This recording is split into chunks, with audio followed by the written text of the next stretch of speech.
Welcome to the Slop Farm. Enjoy the video. You're starting now. Enable mobile data and confirm a stable 4G/5G signal. Connect the phone to the PC with a known data-capable USB cable. Make sure the port is secure. On Android, open Settings and enable USB tethering or USB debugging when asked. On iPhone, trust the computer and allow the connection. Once done, install or let the OS find drivers automatically. This ensures the PC recognizes the phone as a network adapter. This preps both devices for immediate tethering. Now enable USB tethering on the phone so the PC gets internet from mobile. On Android, go to Network or Hotspot settings and toggle USB tethering.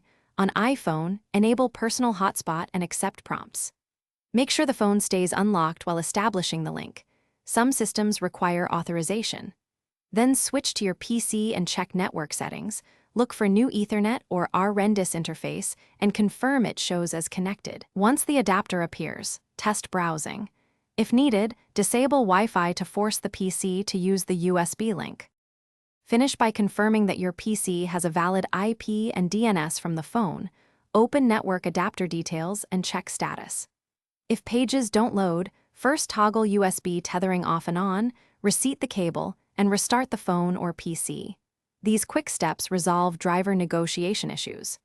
If the connection still fails, check carrier tethering restrictions or data caps, and if necessary, try a different USB port or enable USB debugging and reinstall drivers. One key tip: always test with another cable to rule out hardware faults. Thanks for watching. Consider subscribing if we helped you today.